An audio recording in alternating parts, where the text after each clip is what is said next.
Епа, армакедонските слави за Фатија.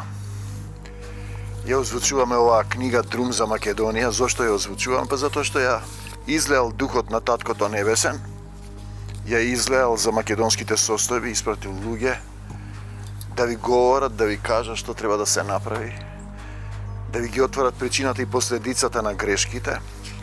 Трум за Македонија издадена 97 Скопје, Македонија, едицијата се викаше тогаш Лицеум, денеска се вика Крвта Исусова. И тоа е патеката кога тргнав да барам правда и да ја спасувам Македонија. Светот си има своја правда, вие имате водачи кои ве водат, кои се врзани и не знаат како да се борат за вас, бидејќи се борат за себе. И кога се краде, ти потоа не си слободен, ти си му роб на гревот, нели? И не можеш да го вратиш името, не знаеш како да го вратиш или било што да направиш, што е изнасилено врз македонскиот народ. Евангелие по македонецот. Ја читам оваа книга, дарувана и слезена по Дух Свети, Господ Исус Христос да ни поможи на сите. 184 страна, пред 30 години е пишувана, видете. Таа е книга безвремена, бидејќи е слезена во Духот Свети. Евангелие по македонецот. Неодамна почина уште една македонка од онаа страна на границата, од онаа страна и од оваа страна на Пирин планина, кај оној пилотот што не е веќе председател. Летај, Аспарухче. Зборувам за баба Вангја, таа му е роднина на Ѓорги Филев, од Струмица. И дојде гласникот Божи и ја Ангелоса, ја Евангелоса. Имаше од македонската дарба, да гледа, да се огледува. Таа приказна би можела да започне, зборувам сега за античка Македонија, таа македонска народна култура, во Делфи, Аполоновото светилиште. Инако јас сум верувам во Господ Исус Христос и тоа се пред христијански состојби. Таму древномакедонската жреца и пророчка Питија искажувала неразбирливи думи и толкувања. Потоа ги преиспитувале нејзините пророкувања. Ги опитувале. Нејзиното постаро име е Питу, нели како Питугули. Доаѓа од поранешното име на Делфи. Питија седела на еден троножец над пукнатината од Карпата, од која испарувале пареи и под дејство на тие пареи давала опит во двосмислено значење. Како, например, можеш да ги победиш македонците, но и македонците можат да те победат тебе. Инаку, имаме два духа на овој свет. Падна дух, сатански дух, духот на овој свет, кој не сме го примиле ние за да бидеме живи, и духот Исусов, кој единствен знае што и како се случува, така да ние гатачи, гледачи, сето тоа е под знак на испитување. Одговарала Питија на оние кои питале одговори, тогаш Исус се уште не беше вратен, овоплотен, се опитувале, и веднаш да го повикаме како запитаник вториот том од речникот на македонскиот јазик. Речниче, еве сум, елај овде. Оној кој пита. Тука си тихо, тука сум, Господи Исусе Христе, еве сум. Се јаде пита. Што питате вие? Пари питате да крадете. Да питаш не за леп, туку за одговор за Питија. Попитал Стојан Бела Бојана, ој Македонија убајце. Па оттаму следи питалец, питање, питар, питие, опит, опитува, опитен, питомина и други фалангисти од македонскиот јазик со значење на прашање и просење. И пред ние да го питаме Питагора, кај си јуначе? Тука сум, македонецу. Да го цирнеме зборот питос, нели речниците ке сакаат да ви го продадат како грчки. Грчи нешто, крчи. А значи по еден голем глинен сад со јајцевидна форма, остро дно и широко устие. Употребувам во древноста и средновековието за течност и храна, а по другите ќуп, отворен сад за вино, врч, пехар, кој може да се сретне во Македонија, питос од кој се пие. Во речникот ја најдов и ова фраза на грчки, демек пити или апити, со значење пи или замини, пи или не пи. Мене тоа ми македонски ми значи да пиеш или да не пиеш, нели како дилемата на Хамлет, принцот дански. Данска е затвор, Данска не е географија, духовна состојба е, Македонија е, Данска е Македонија. Пи или замени, мене тоа ми македонски. И затоа Пито се садот во кој се чувало пиењето. Вториот Питар по значење беше Питагора. Го постави Питагориниот магарешки мост, помошно средство за паметење на тешки запаметливи работи. Нели покрај Питагорината прочуена теорема. Ако го соголиме питието, малку е студено, ми се устата ми мрзне. Ке дојдеме до основата пат. Зборува и денеска, Господи Исусе Христе со мене. Древно македонското е од која може да се тргне на пат, да се пита, да се пати, да се поти или да се добие пета, како Ахиловата пета. Нели оној што се питува, патува или се обидува да го прави тоа, а ако не успее пати и се поти.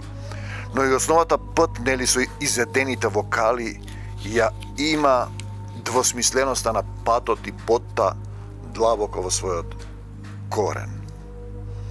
Помеѓу градскиот трговски центар, градската болница, собранието на Републикава и спомен фонтаната на децата бегалци, ве гледам и денеска е скршено 2026 таму. Кој го крши тоа, кој сатанин трн? Пред известно време имаше еден шатор. Шаторот на заветот, нели, скинија на сведоштвото. Патот ме одведе да минувам низ Македонскиот парк. Шаторот на македонската младост не е повеќе во паркот. Овде наметна двојазичност, тројазичност. Секој си збори на својот јазик, не знаат македонски, живеат во Македонија. Вавилонска кула, се гледаат само рабовите околу тревата на тој шатор. Но малку понастрана на кај градската болница сега престојуваат неколку нови шатори. Не кампуваат, штрајкуваат. Зошто бе луѓе штрајкувате? Шубове крадат, ве понижуваат, ве онадуваат. Со глад штрајкуваат, за разлика од пред шаторот на средношколците и студентите, околу нив речиси нема никого, питаат за леп, а и времето стана полуто, мрзне, врне снег до изземнување. Може би го чекаат ангелот да ги евангелоса, да ги земе како глас од Бога во некој похуман свет, во некоја подемократска земја од оваа армакедонските слави за фатија, која сакаат да ни ја потурат за таква.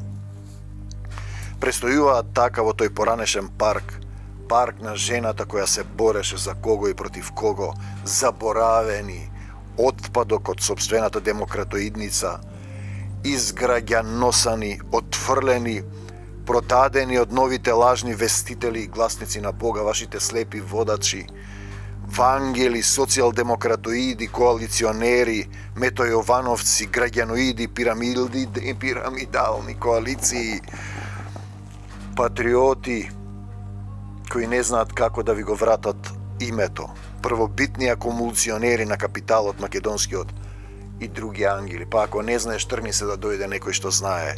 Синкуле. Евангелие значи блага вест. Тоа се првите 4 книги од Новиот Завет. Во него никаде не се споменува Грција, само Македонија и Ахаја. Пишувана некаде на почетокот на оваа ера, на којне или кини царскиот македонски јазик, есперанто кој влече корен од Александар Македонски. Во белосветските речници секаде ќе го најдете зборот ангел како грчки збор. Исте случајот со Евангелие. Во првиот том од македонскиот речник ќе го најдете овој израз евангелоса, кога го виде ангелот. Да се ангелосаш, да се онесвестиш. Но македонци мои, ајде малкун за да се галиме. Гали, галежен, гален од Бога Исуса Христа, галеник, галено, гали, гајле, гајледиса, па добиваме гајлелија и ангелија. Загрижен и оној кој згрижува. Споредете ги имињата Геле и Гале, додајте им по едно ани, ќе добиете ангеле, ангале. Понатаму имам имиња Ангеле, Вангел, Ангја, Ангелина и доаѓаме до баба Вангја, роднина на Ѓорги Филев, македонецот, кој помагаше на луѓето како што му дал Господ Исус Христос. Така зборот Евангелие буквално значи еве го, ете го, еве го ангел, ева го Евангелие. А ангелот е суштество кое исполнува Божијата волја. Дали ние ја исполнуваме Божијата волја, македонци? Божијата волја во Македонија да се шири светот Евангелие. Божји пратеник и вестител, односно негов галеник, ангел. Интересна изведенка е зборот вангла, нели со неја црпиме, ако имаме што да црпиме, па така од Евангелието со вангла црпиме ум и знаење, духовна сила, капе се топи снегот. На баба Ванѓа и дојде ангелот. Таа имаше од македонскиот дар да гледа, да согледува. Приказната започнала со Питија, со Питагора, можеби и порано. Ги опитувам со поглед рабовите на македонскиот шатор. Не тој повеќе не е во паркот до собраниската зграда, градската болница, спомен фонтаната на децата бегалци и градскиот трговски центар. Кучињата лаат, Македонија си врви. Гледам во рабовите кои не ќе го додржат печатот на минливоста и се опитувам. Зошто новите шатори оставени да студуваат во паркот, никој не ги прашува кои се тие, што бараат, зошто се сведени на незабележувањето. Не можам да разберам. Можеби некој студено утро ќе им мине ангелот, гласникот Господов, Исусов, и ќе ги поведе во Аркадија, во таа полуостровска ветена земја или во Царството Божјо, каде што грижата и тагата се непостоечки категории.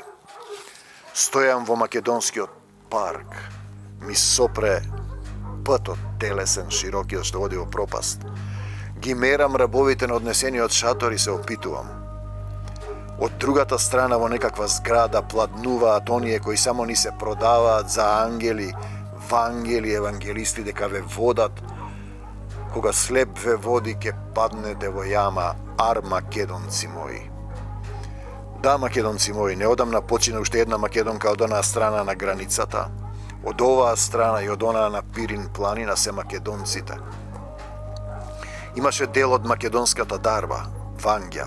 Гледањето и согледувањето ќе мораат да станат категории на нашево сега. Инаку ќе останеме само на тој опит, недоволно опитани да го препознаеме ангелисувањето. Ваше Македонио, македонци, инаку ќе патувате во место. Ќе бидете песот што се враќа на блуеницата и свињата во калта, ќе ве лажат и продаваат за 30 евреници, вашите јуди искариотски, кои не знаат како да ве доведат, ниту го знаат патот. Тесен е патот што води кон животот и малкумина. Ах, колку си невозлюбил Татко Небесен. Малкумина го наоѓаат. Те сакам, Господи Исусе Христе. После сиве овие битки и искушенија, ја враќам Македонија во Твоја собственост, Господи Исусе Христе. Бидејќи ние вакви со вакви сили не можеме да ја дочуваме. Имаме еден влез, 15 години немаме струја и се расправаме со едни такви евангелисти, кои нема струја, имаме кираџи, имаме пари, ама. Исусе, напомош. Бегај од Македонија, сатано, во името Исусово и не враќај се повеќе. Исус Христос е цар на Македонија и македонците и на сите други. Амин. До Царството Божјо. Амин.